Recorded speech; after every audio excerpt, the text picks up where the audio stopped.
नमस्कार, मी अक्षय पुन्हा एकदा तुम्हा सर्वांचं एडीएन बातमीपत्रात मनपूर्वक स्वागत करतोय। आज दिवसभरात घडलेल्या संपूर्ण घटनांचा आढावा आपल्याला घ्यायचाच आहे, परंतु त्या अगोदर नजर टाकूया आज दिवसभरात घडलेल्या काही महत्त्वाच्या आणि ठळक घडामोडींवरती। पंतप्रधान नरेंद्र मोदींनी पेट्रोल डिझेलची बचत करण्याच्या सूचना दिल्यानंतर पेट्रोल डिझेलच्या दरात मोठी वाढ, वाहनधारकांना झटका। तर इंधन बचतीसाठी मनपा स्थायी समिती सभापती अनिल मकरिये यांचा पुढाकार, ईव्ही कारचा वापर सुरू। आता बघूया सविस्तर बातम्या। छत्रपती संभाजीनगर शहरात पेट्रोल आणि डिझेलच्या दरात पुन्हा वाढ झाल्याने वाहनधारकांना आर्थिक फटका बसलाय। पॉवर पेट्रोल आणि डिझेलच्या दरात प्रत्येक 3 रुपयाहून अधिक वाढ झाली आहे। अचानक झालेल्या दरवाढीमुळे सर्वसामान्य नागरिकांमध्ये नाराजी व्यक्त होत आहे। शहरात पेट्रोल आणि डिझेलच्या दरात पुन्हा वाढ झाल्याने वाहनधारकांना आर्थिक फटका बसलाय। पॉवर पेट्रोल आणि डिझेलच्या दरात प्रत्येकी 3 रुपयाहून अधिक वाढ झाली आहे। सामान्य पेट्रोलचे जुने दर हे 105.42 रुपये होते, त्यात 3 रुपये 14 रुपयांनी वाढ होऊन नवे दर 108.56 रुपये झालेत। पॉवर पेट्रोलचे जुने दर हे 114.45 रुपये होते, त्यातही 3 रुपये 14 पैशांची वाढ होऊन प्रति लिटर दर 117.59 रुपयांवरती पोहोचलाय। डिझेलच्या दरामध्ये 3.11 रुपयांची वाढ झाली असून जुने दर 91.90 रुपये होते। आता प्रति लिटर डिझेलसाठी 95.1 रुपये मोजावे लागणार आहे। इंधन दरवाढीचा परिणाम वाहतूक, मालवाहूक तसेच दैनंदिन खर्चावरती होण्याची शक्यता व्यक्त केली जात आहे। दरवाढीमुळे रिक्षा, टॅक्सी आणि खासगी वाहनधारकांचे मासिक बजेट कोलमडण्याची भीती व्यक्त केली जाते। या झालेल्या दरवाढीमुळे सर्वसामान्य नागरिकांमध्ये नाराजी व्यक्त होत आहे। देशात इंधन बचतीची गरज लक्षात घेऊन भारताचे पंतप्रधान नरेंद्र मोदी यांनी नागरिकांना इंधनाचा वापर जपून करण्याचं आवाहन केलं आहे। त्यांच्या या आवाहनाला सकारात्मक प्रतिसाद देत छत्रपती संभाजीनगर महापालिकेचे स्थायी समिती सभापती अनिल मकरिये यांनी शुक्रवारपासून इलेक्ट्रिक वाहनाचा वापर सुरू केलाय। देशात डिझेल टंचाईचं संभाव्य सावट लक्षात घेता आणि पर्यावरण संरक्षणाच्या दृष्टीनेही इलेक्ट्रिक वाहनांचा वापर हा काळाची गरज असल्याचं मत मकरिये यांनी व्यक्त केलं। आज त्यांनी महापालिकेतील कार्यालयीन कामकाज तसेच विविध ठिकाणांच्या पाहणी दौऱ्यांसाठी ईव्ही कारचा वापर करून इंधन बचतीचा संदेश दिला। यावेळी बोलताना मकरिये यांनी सांगितलंय की पारंपरिक इंधनावरती अवलंबून राहण्याऐवजी पर्यावरणपूरक पर्याय स्वीकारणं आवश्यक आहे। इलेक्ट्रिक वाहनांमुळे इंधन बचत होण्यास मदत होईलच, शिवाय प्रदूषण कमी करण्यासाठीही हा महत्त्वाचा पर्याय ठरू शकतो। शहरातील नागरिकांनीही शक्य तितक्या प्रमाणात इलेक्ट्रिक वाहनांचा वापर करावा तसेच इंधनाची बचत करण्यासाठी पुढाकार घ्यावा, असं आवाहन मकरिये यांनी केलं आहे। त्यांच्या या उपक्रमाचं विविध स्तरांमधून स्वागत करण्यात येत असून इतर लोकप्रतिनिधी आणि नागरिकांसाठीही हा आदर्श ठरत आहे। छत्रपती संभाजीनगर शहरातील सुखना नदीला तिचं नैसर्गिक सौंदर्य आणि प्रवाह पुन्हा मिळवून देण्यासाठी महापालिका प्रशासनाने आता कंबर कसली आहे। या सुखना नदी पुनरुज्जीवन प्रकल्पाअंतर्गत सुरू असलेल्या कामांची सविस्तर पाहणी करण्यासाठी छत्रपती संभाजीनगर महापालिकेचे स्थायी समिती सभापती अनिल मकरिये यांनी शुक्रवार रोजी प्रमुख प्रशासकीय अधिकाऱ्यांसह नदीपात्राचा दौरा केला। यावेळी त्यांनी केवळ कामांचा आढावाच घेतला नाही, तर नदीचे प्रदूषण रोखण्यासाठी आणि पात्र स्वच्छ करण्यासाठी विविध विभागांच्या अधिकाऱ्यांना जागेवरच स्पष्ट आणि कडक आदेश दिले आहेत।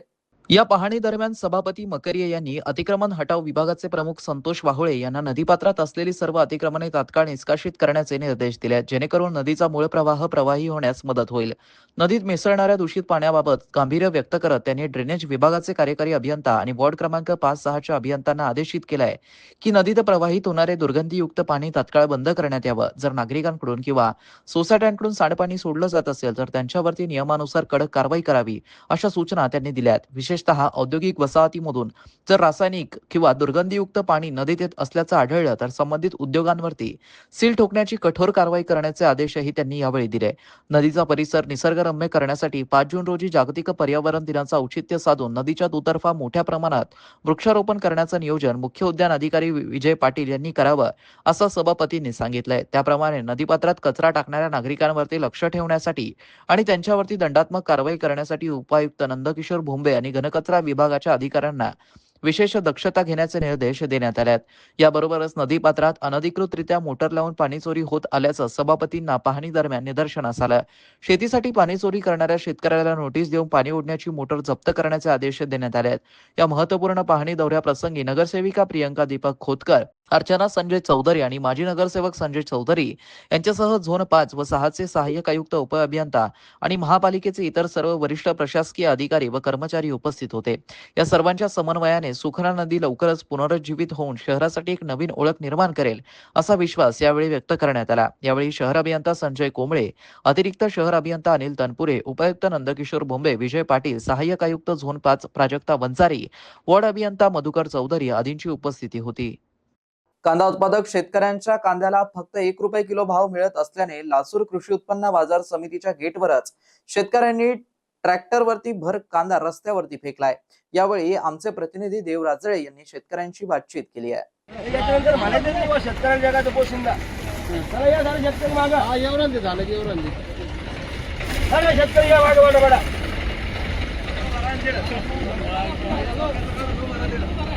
हा बाबा, काय भाव गेला आजचा कांदा तुमचा?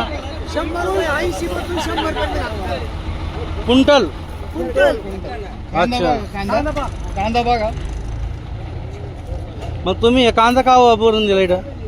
तुम्ही कांदा का उभारला? आम्हाला गुजरायला कारण आमच्या कांद्याला भाव नाही. भाडं ट्रॅक्टर आणलं त्याचे आता एक करून भावही कोणत्या खर्च तर राहायला बाजूला, पण ट्रॅक्टरचं भाडं नाही गेलं ना. ट्रॅक्टरचं भाडं नाही काय जातं ना. करणार मग त्याला? 2000 रुपये भाडं येते ट्रॅक्टरमध्ये. मग आता मार्केट कमिटीकडून काय मागणी आहे तुमची? मार्केट कमिटीकडून काय मागणी आहे? मागणी त्यांनी भाव वाढून द्यावा. या थला लोकांवर कंट्रोल ठेवा. बरोबर. याला खर्च लई लागला असेल तुम्हाला काय ना कांद्याला? 1600 रुपये ट्रॅक्टरवाले देऊन कांदे घेऊन आलो.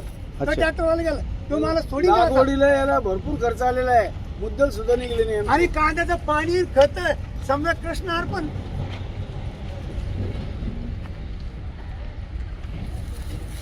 ₹1.50 घेतलं माझं. याच्यामध्ये चोर भरणारे घ्या, अमुक घ्या, हे घ्या, 150 काट्यावाले घेतात. काहीच नाही राहत. काय राहतो तुम्ही? मी सांगतो माझ्या एवढा कानून याला नफा कमवून दाखवा फक्त. शहरवासियांना एक सुवर्ण संधी. तुम्ही एखादा व्यवसाय करताय का? मग एडीएन वरती जाहिरात करा आणि मिळवा व्यवसायात मोठा फायदा. तर वाट कसली बघत आहात? आताच खाली दिसत असलेल्या नंबरवरती संपर्क करा. आपल्याला अजूनही काही बातम्यांचा आढावा घ्यायचा आहे, परंतु इथे वेळ झाली आहे एका छोट्याशा ब्रेकची. कुठे जाऊ नका, पाहत रहा एडीएन न्यूज.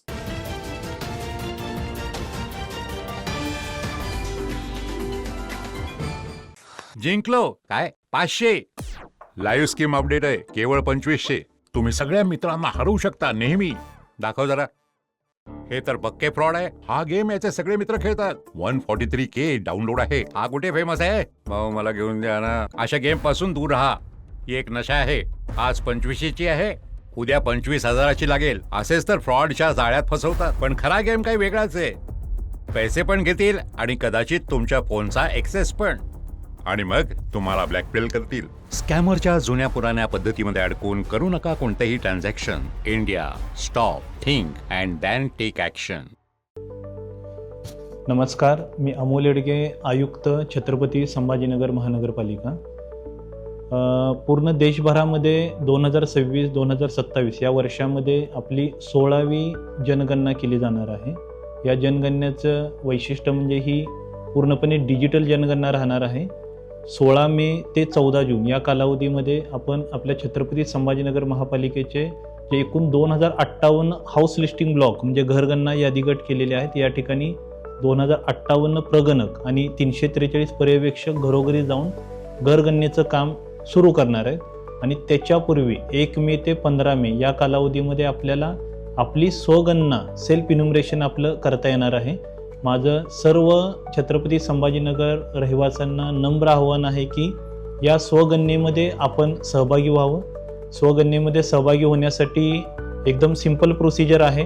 sc.census.gov.in या वेबसाईटवरती जाऊन आपला मोबाईल नंबर आणि आपल्या कुटुंब प्रमुखाचं नाव टाकून जे 33 प्रश्न विचारले जाणार आहेत त्याची माहिती आपल्याला द्यायची आहे. फक्त 15 मिनिटाचाच कालावधी याच्यामध्ये लागेल. तर माझं सर्व संभाजीनगरवासियांना परत एकदा नम्र आव्हान आहे की 1 मे ते 15 मे या कालावधीत जास्तीत जास्त नगरवासियांनी स्वगणनेमध्ये सहभागी होऊन देशामध्ये आपल्या शहराचा उच्चांक निर्माण करूया.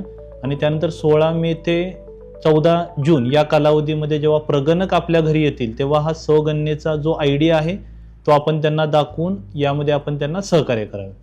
धन्यवाद.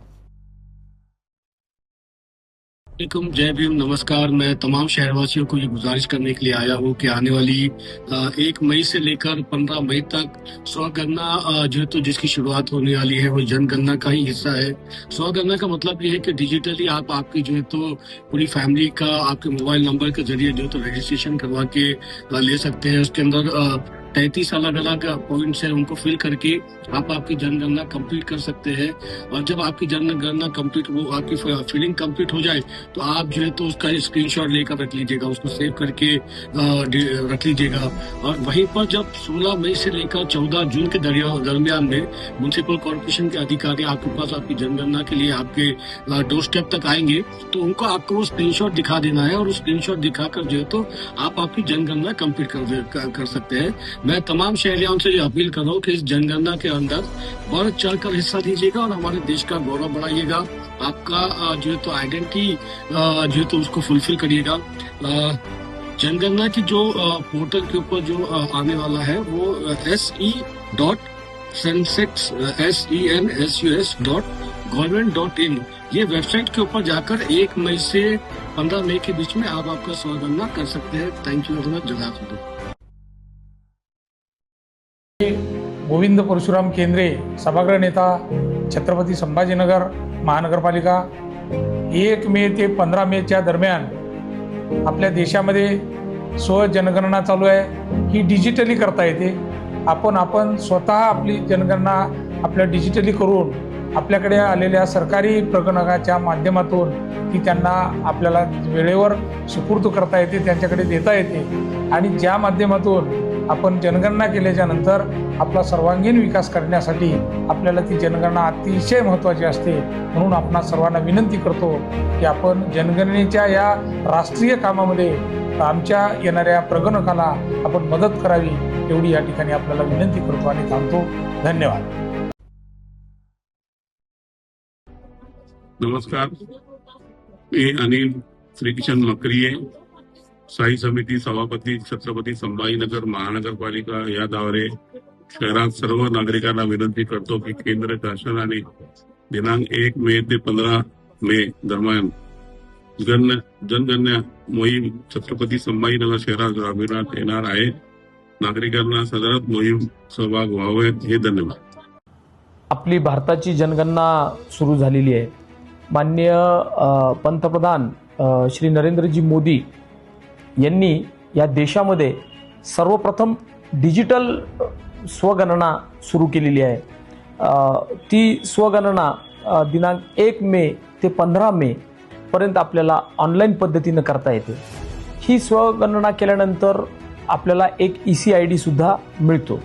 ह्याचा उपयोग काय की जेव्हा नंतर 16 मे ते 14 जूनच्या दरम्यान प्रगणक जेव्हा आपल्या घरी येतील आणि त्यावेळेस माहिती विचारायला येतील, त्यावेळेस जर तुम्ही हा EC-ID दिला तर तुमचा EC-ID त्या प्रगणकांना दिल्यानंतर ते इतर कोणती माहिती तुम्हाला विचारणार नाही आणि त्यामुळं नागरिकांचा सुद्धा वेळ वाचेल आणि जनगणना जलद गतीनं होईल. माननीय पंतप्रधान श्री नरेंद्रजी मोदी यांनी डिजिटल जनगणना चालू केल्यामुळं ती अतिशय वेगाने ह्या देशामध्ये जनगणना होईल आणि हा पहिल्यांदाच या देशामध्ये डिजिटल जनगणना सुरू झालेली आहे. ती स्वगणना 1 मे ते 15 मेच्या दरम्यान सर्वांनी ऑनलाईन पद्धतीने करावी. त्याचा EC-ID आपल्याजवळ ठेवावा आणि आता आपल्याला एक आव्हान करतो की जनगणना हे राष्ट्रीय कार्य आहे आणि राष्ट्रीय कार्यामध्ये सहभाग नोंदवणे हे आपलं राष्ट्रीय कर्तव्य आहे. त्याच्यामुळं मी छत्रपती संभाजीनगरकरांच्या सर्व नागरिकांना आवाहन करतो की 1 मे ते 15 मे पर्यंत होणारी डिजिटल पद्धतीने जी स्वगणना होणार आहे त्यामध्ये ऑनलाईन पद्धतीने जाऊन बाजूला असलेल्या QR कोडला स्कॅन करून आपली सगळी माहिती भरून जर आपण केली तर आपलाही वेळ वाचेल आणि नंतर प्रगणकांचाही वेळ वाचेल. म्हणून मी आपणास आवाहन करतो की सर्व जणांनी स्वजनगणनेच्या राष्ट्रीय कार्यामध्ये सामील व्हा. धन्यवाद. नमस्कार, मी राजेंद्र जंजाळ, उपमहापौर, छत्रपती संभाजीनगर महानगरपालिका. आपल्या सगळ्यांना ठाऊकच आहे की आपल्याकडे आता जनगणनेला सुरुवात झालेली आहे. जनगणना ही देशाच्या विकासासाठी अतिशय महत्त्वाचा असलेला एक कार्यक्रम आहे आणि या कार्यक्रमामध्ये खऱ्या अर्थानं डिजिटल पद्धतीने स्वगणना करण्याचा सुद्धा एक पर्याय दिलेला आहे. आपण आपल्या मोबाईलवर दिलेली लिंक ओपन करून आपली पूर्ण माहिती भरावी. एक OTP येईल, तो OTP त्याच्यामध्ये टाकला पाहिजे आणि ती पूर्ण माहिती भरल्यानंतर आपल्या व आपल्या कुटुंबियाचे पूर्ण नाव पत्ता टाकल्यानंतर एक OTP जो येणार आहे तो आपण आपल्याकडे येणाऱ्या जनगणना कर्मचाऱ्याला दाखवायचा आहे. निश्चित याच्यामुळं आपलाही आपल्या कुटुंबाचा वेळ वाचेल, शासकीय कर्मचाऱ्याचा वेळ वाचेल आणि ही जनगणना पूर्ण होण्यास मदत होणार आहे. मी छत्रपती संभाजीनगरच्या सर्व नागरिकांना, रहिवाशांना विनंती करतो की आपणही डिजिटल पद्धतीद्वारे स्वगणना करावी आणि प्रशासनाला सहकार्य करावे. डिजिटल पद्धतीने स्वगणना करण्यासाठीची मुदत 1 मे ते 15 मे आहे. मी आणि माझे कुटुंब, माझे मित्र हे सगळेजण स्वगणना करणारे. आपणही या ठिकाणी स्वगणना करावी आणि निश्चित आपल्याकडे येणाऱ्या जे काही शासकीय कर्मचारी असतील त्यांना सहकार्य करावे. कारण हे काम देशासाठी, आपल्यासाठी, स्वतःसाठी, आपल्या कुटुंबासाठी अतिशय महत्त्वाचं आहे आणि त्यासाठी आपण सगळ्यांनी सहकार्य केलं पाहिजे. धन्यवाद.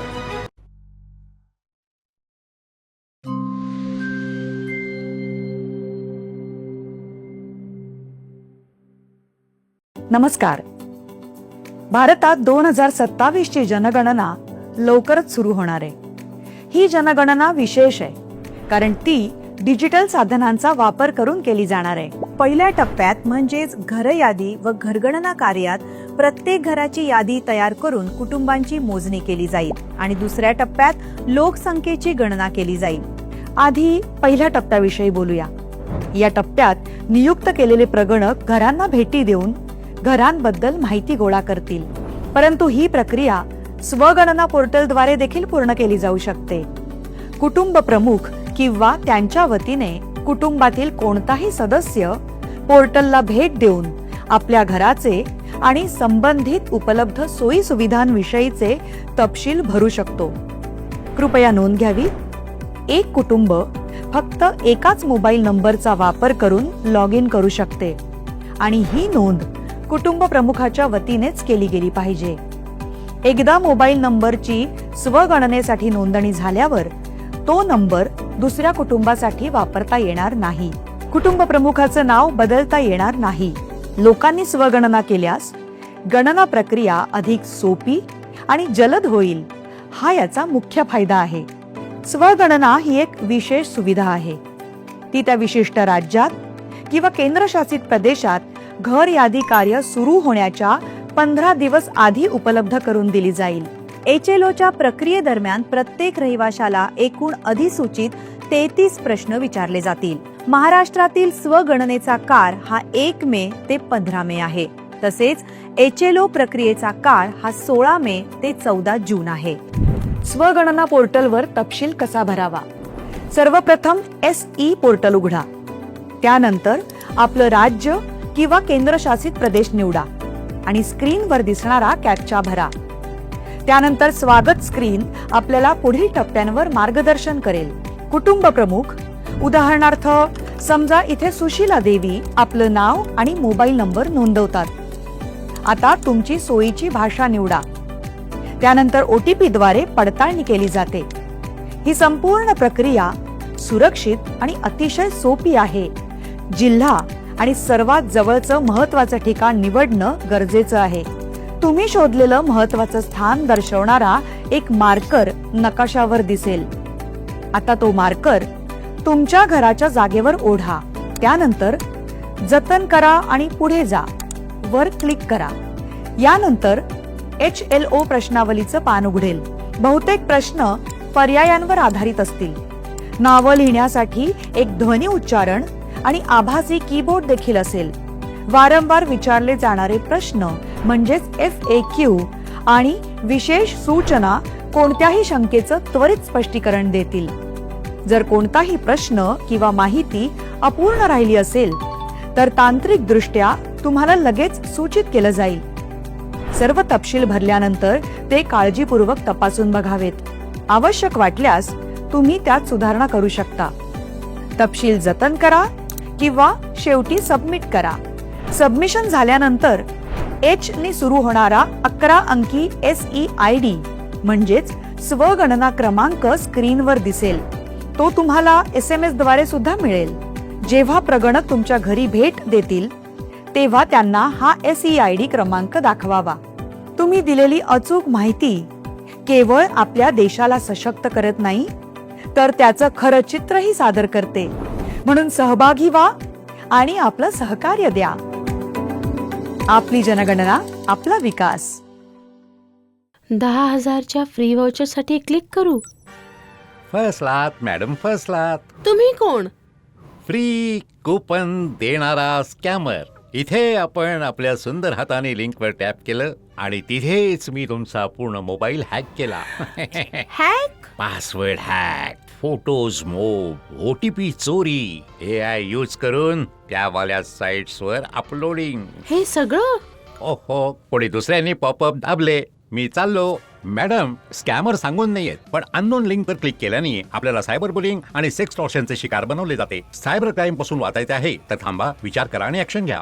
अनेकांच्या मनात स्वप्न असते की देशाची सेवा करायची, परंतु काही लोकच योग्य प्रशिक्षण घेऊन ते वास्तवात पूर्ण करतात. वास्तविक सैनिक बनणे सोपं काम नाही, कारण प्रशिक्षणाच्या मैदानापासून ते युद्धाच्या रणांगणापर्यंत प्रत्येक क्षण संघर्षमय असतो. फक्त जो इमानदार, समजूतदार असेल आणि ज्याची इच्छाशक्ती प्रबळ असेल असाच व्यक्ती या क्षेत्रात टिकू शकतो. प्रत्येक वर्षी अनेक परीक्षार्थ्यांना यश प्राप्त होते, ते फक्त आणि फक्त गरुड झेप अकॅडमी. पंख आम्ही देतो, उंच भरारी तुम्ही घ्या.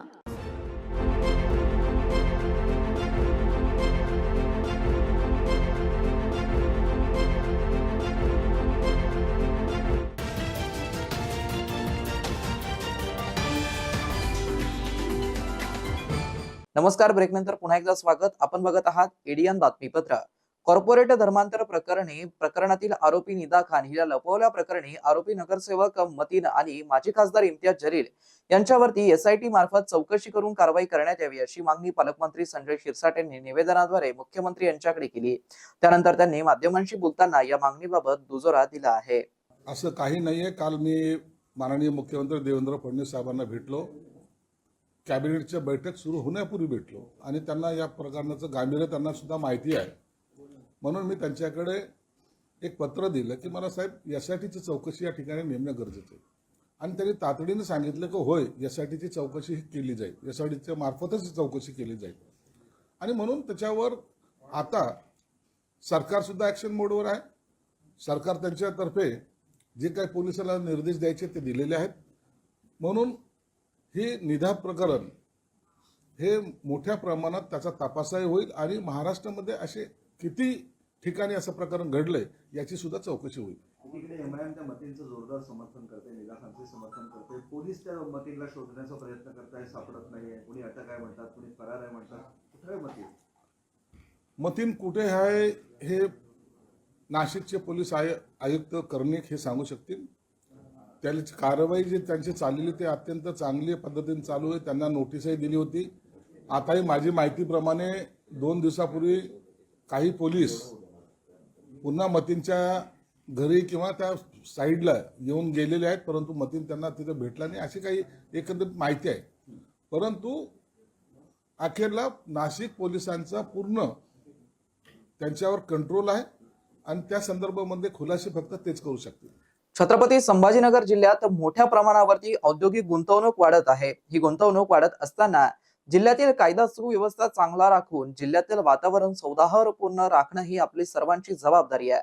जिल्ह्याच्या विकासात सर्वांचा सहभाग आवश्यक आहे असं प्रतिपादन जिल्ह्याचे पालकमंत्री संजय शिरसाट यांनी शुक्रवारी जिल्हा नियोजन समिती बैठकीत केलं आहे. जिल्हा नियोजन समितीची जिल्हा नियोजन सभागृहामध्ये बैठक पार पडली. इमाव कल्याण, दुग्ध विकास व अपारंपरिक ऊर्जा मंत्री अतुल सावे, जिल्हा परिषद अध्यक्ष अविनाश गलांडे, खासदार डॉक्टर कल्याण काळे, विधान परिषद सदस्य आमदार अंबादास दानवे, आमदार विक्रम काळे, आमदार सतीश चव्हाण, विधानसभा सदस्य आमदार प्रदीप जयस्वाल, आमदार रमेश बोरणारे, आमदार प्रशांत बम, आमदार संजना जाधव, आमदार विलास भुमरे, जिल्हा परिषद उपाध्यक्ष जितेंद्र जयस्वाल, जिल्ह्याचे पालक सचिव हर्षदीप कांबळे, जिल्हाधिकारी विनय गौडा जीसी, मनपा आयुक्त अमोल येडगे, जिल्हा परिषदेच्या मुख्य कार्यकारी अधिकारी मिन्नू पीएम, पोलीस आयुक्त प्रवीण पवार, पोलीस अधीक्षक डॉक्टर विनयकुमार राठोड, निवासी उपजिल्हाधिकारी जनार्दन विदाते, जिल्हा नियोजन अधिकारी भारत वायाळ तसेच अन्य संबंधित विभागाचे अधिकारी आदी उपस्थित होते. जिल्हा नियोजन समितीच्या बैठकीत सन 2025-26 साठी मंजूर नियतव्यय सर्वसाधारण 735 कोटी रुपये, अनुसूचित जाती उपाययोजना 104 कोटी व आदिवासी क्षेत्राबाहेरील उपाययोजना 10 कोटी 46 लाख रुपयाच्या झाल्यास या खर्चास मान्यता देण्यात आली आहे. सन 2025-26 साठी सर्व मंजूर नियतव्यय 100% खर्च झालाय, तर सन 2026-27 साठी मंजूर नियतव्ययास मान्यता देण्यात आली. सन 2026-27 साठी सर्वसाधारण 794 कोटी रुपये, अनुसूचित जाती उपाययोजना 104 कोटी रुपये, आदिवासी क्षेत्राबाहेरील उपाययोजना 11 कोटी 21 लक्ष असं एकूण 909 कोटी 21 लाख रुपये अशी तरतूद आहे, त्यास मान्यता देण्यात आली. बैठकीत शासनाच्या धोरणानुसार सर्व शासकीय इमारती पूर्णपणे सौरीकरण करावयाचं आहे. त्यासाठी 55 कोटी रुपयांचा निधी राखून ठेवण्यात आलाय. त्याचा वापर करून अधिकाधिक शासकीय इमारती सौर ऊर्जेवरती आणाव्या. तसेच शहरात चार्जिंग स्टेशनची संख्याही वाढवण्यात येणार आहे. शहरातील खुल्या विद्युत वाहिन्यांना संरक्षित करून झाकण्याची कारवाई महावितरणने करावी, असं अपारंपरिक ऊर्जा मंत्री अतुल सावे यांनी निर्देश दिले आहेत. आमदार अंबादास दानवे यांनीही जिल्ह्यातील कायदा सुव्यवस्थेसंदर्भात प्रश्न उपस्थित केला. रात्रीच्या वेळी होणारी वाळू वाहतूक याबाबत उपाययोजना करावी अशी त्यांनी मागणी केली. खासदार डॉक्टर कल्याण काळे यांनी मुद्दा मांडला की संसदेच्या अधिवेशन काळात जिल्हा नियोजन समितीची बैठक आयोजित करू नये. ग्रामीण भागात लोडशेडिंगची समस्या दूर करण्यासाठी उपाययोजना करावी. जिल्हाधिकारी विनय गौडा जीसी म्हणाले की मुख्यालय न राहणाऱ्या अधिकारी कर्मचाऱ्यांवरती कारवाई केली जाईल. पालकमंत्री शिरसाट यांनी सांगितलं की जिल्ह्यात गुन्हेगारीला आळा बसावा म्हणून पोलीस दलाला अत्याधुनिक वाहने, सीसीटीव्ही यंत्रणा आदी बसवण्यात आली आहे. त्यासाठी पुरेसा निधी देण्यात आलाय. शासकीय वैद्यकीय महाविद्यालयाला देण्यात आलेल्या निधीमुळे आज तेथील परिस्थिती बदलली आहे. खूप मोठ्या प्रमाणावरती सुधारणा झाल्या असून तेथील सेवांचा दर्जा, गुणवत्ता सुधारली आहे. महानगरपालिकेतही ड्रेनेज सफाईसाठी रोबोटचा वापर करण्यासाठी निधी उपलब्ध करून देण्यात आलाय. जिल्ह्यातील औद्योगिक गुंतवणुकीवरती अनिष्ट परिणाम होऊ नये यासाठी कायदा सुव्यवस्थेसह सर्व क्षेत्रात उत्तम स्थिती राखणं हे आपलं कर्तव्य आहे. जिल्ह्यात सर्व क्षेत्रांच्या विकासासाठी निधी उपलब्ध करून दिला जाईल असंही त्यांनी सभागृहाला आश्वस्त केलंय. शेतकऱ्यांना खरीप हंगामासाठी वेळेवरती बियाणं, खते आणि पीक कर्ज उपलब्ध करून द्या, जेणेकरून हंगामाचं काम सुरळीत पार पडेल, असे निर्देश राज्याचे सामाजिक न्यायमंत्री तथा जिल्ह्याचे पालकमंत्री संजय शिरसाट यांनी आज दिला आहे. कर्जमाफीला पात्र शेतकऱ्यांना पीक कर्ज मिळण्याबाबत असलेले संभ्रम दूर करण्याबाबत पालकमंत्र्यांच्या येत्या बैठकीत विषय मांडू, असंही पालकमंत्री संजय शिरसाट यांनी सांगितलंय. खरीप हंगाम पूर्व नियोजन बैठक आज जिल्हा नियोजन सभागृहामध्ये पार पडली. इमाव कल्याण, दुग्ध विकास व अपारंपरिक ऊर्जा मंत्री अतुल सावे, जिल्हा परिषद अध्यक्ष अविनाश गलांडे, खासदार डॉक्टर कल्याण काळे, विधान परिषद सदस्य आमदार अंबादास दानवे, आमदार विक्रम काळे, आमदार सतीश चव्हाण, विधानसभा सदस्य आमदार प्रदीप जयस्वाल, आमदार रमेश बोरणारे, आमदार प्रशांत बम, आमदार संजना जाधव, आमदार विलास भुमरे, जिल्हा परिषद उपाध्यक्ष जितेंद्र जयस्वाल, जिल्हाधिकारी विनय गौडा जीसी, जिल्हा परिषदेच्या मुख्य कार्यकारी अधिकारी मिन्नू पीएम, पोलीस अधीक्षक डॉक्टर विनयकुमार राठोड, निवासी उपजिल्हाधिकारी जनार्दन विदाते, जिल्हा अधीक्षक कृषी अधिकारी दीपक गवळी, जिल्हा कृषी विकास अधिकारी प्रकाश पाटील तसेच अन्य संबंधित विभागाचे अधिकारी आदी उपस्थित होते.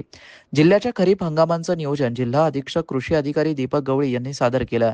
यावेळी लोकप्रतिनिधींनी मुद्दे मांडले.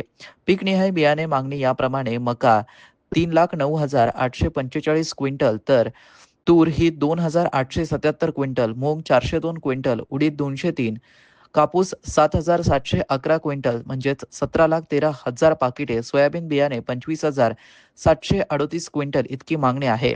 खतांची मागणी जिल्ह्यात रासायनिक खतांचा सरासरी वापर 2,73,193 मेगाटन इतका असून खरीप हंगाम 2026 साठी 3,95,749 मेगाटन इतकी मागणी आहे. प्रत्यक्षात मंजूर आवंटन 2,92,700 मेटन आहे. जिल्ह्यात एप्रिल 2025 अखेर शिल्लक साठा हा 1,23,928 टन इतका असणार आहे. खरीप हंगाम नियोजन बैठकीत प्रथमच अल निनो संदर्भात माहिती सादर करण्यात आली. त्यावेळी माहिती देण्यात आली आहे की प्रशांत महासागराच्या पृष्ठभागाचं तापमान जेव्हा सामान्यापेक्षा जास्त वाढतं तेव्हा त्या घटनेला अल निनो असं म्हणतात. त्यामुळे वाऱ्यांची दिशा बदलून त्याचा परिणाम भारतातील पावसावरती होतो. त्यामुळे पर्जन्यमानात बदल होऊन दुष्काळाची शक्यता वाढते. तसेच 1 ते 2 अंशांनी तापमान वाढतं. त्यामुळे जमिनीतील ओलावा झपाट्याने कमी होतो, अशी माहिती देण्यात आली आहे. कृषी विद्यापीठाने केलेल्या शिफारसीनुसार दिनांक 15 ते 30 जून तसेच 1 जुलै ते 7 जुलै दरम्यान पाऊस आल्यास सर्व खरीप पिके पेरता येतील. दिनांक 8 ते 15 जुलै दरम्यान कापूस, संकरित ज्वारी, बाजरी, सोयाबीन, तूर, तीळ, सूर्यफूल, मका इत्यादी पिके, तर दिनांक 16 ते 31 जुलै दरम्यान सोयाबीन, बाजरी, तूर, एरंडी, धने, एरंडी तूर, एरंडी मका असे पिके पेरता येतील. अशा शिफारसी विद्यापीठाने केल्या आहेत, अशी माहिती सादरीकरणात देण्यात आली आहे. खरीप आढावा बैठकीत पालकमंत्री शिरसाट म्हणालेत की घरगुती सोयाबीन बियाणे वापराबाबत शेतकऱ्यांना सांगितलं जात असलं तरी या बियाणांची उगवण क्षमता तपासणी करावी. या तपासण्यांबाबत स्थानिक लोकप्रतिनिधींना अवगत करावं. तलावांमधील गाळ काढून तो शेतकऱ्यांच्या शेतात टाकला जावा, याकडे कटाक्षाने लक्ष द्यावं. बी बियाणे खतांची मागणी आवश्यकता पूर्ण होईल याच्या दीडपट करावी. त्यात संलग्न जिल्ह्यामधील शेतकऱ्यांच्या वापराचा विचार व्हावा. तसेच पीक कर्ज व कर्जमाफी याबाबत असलेला संभ्रम दूर व्हावा, यासाठी मंत्रिमंडळाच्या येत्या बैठकीत विषय मांडू असं पालकमंत्री शिरसाट यांनी सांगितलं आहे.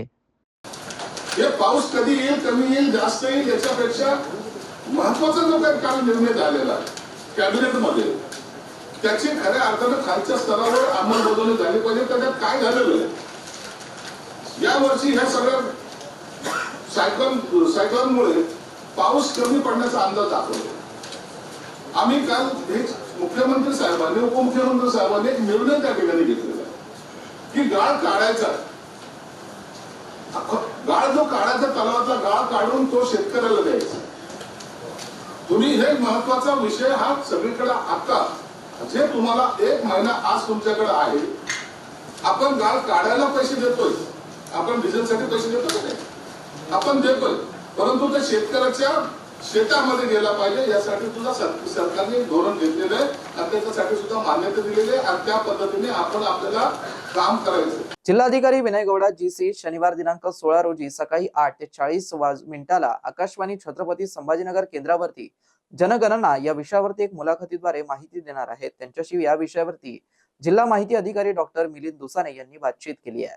आकाशवाणी छत्रपती संभाजीनगर केंद्रांवरून राष्ट्रीय जनगणना व त्या संबंधित प्रक्रिया याविषयी जिल्हाधिकारी विनय गौडा GC यांच्या जिल्हा माहिती अधिकारी मिलिंद दुसाने यांनी घेतलेली मुलाखत शनिवार दिनांक 16 रोजी सकाळी 8:40 प्रसारित होणार आहे. FM 101.7 MHz या वाहिनीवरती ही मुलाखत ऐकता येईल आणि न्यूज ऑन एअर ॲपवर ही मुलाखत देशाच्या कोणत्याही भागात ऐकता येणार आहे. जनगणना प्रक्रिया, जिल्ह्यातील तयारी, लोकांचं शंका निरसन अशा विविध मुद्द्यांवरती त्यांनी या मुलाखतीतून जनगणना या विषयाच्या विविध पैलूंवरती प्रकाश टाकलाय. ही मुलाखत श्रोत्यांनी आवर्जून ऐकावी असं आवाहन कार्यक्रम अधिकारी सुजित बनसोडे यांनी केलं आहे. शेवटी पुन्हा एकदा नजर टाकूया आज दिवसभरात घडलेल्या काही महत्त्वाच्या आणि ठळक घडामोडींवरती. पंतप्रधान नरेंद्र मोदींनी पेट्रोल डिझेलची बचत करण्याच्या सूचना दिल्यानंतर पेट्रोल डिझेलच्या दरात मोठी वाढ, वाहनधारकांना झटका. तर इंधन बचतीसाठी मनपा स्थायी समिती सभापती अनिल मकरिया यांचा पुढाकार, EV कारचा वापर सुरू. आणि याबरोबरच हे बातमीपत्र इथेच संपलं. पुन्हा भेटूया पुढील बातमीपत्रात. तोपर्यंत पाहत रहा आपल्या हक्काचं बातमीपत्र ADN न्यूज.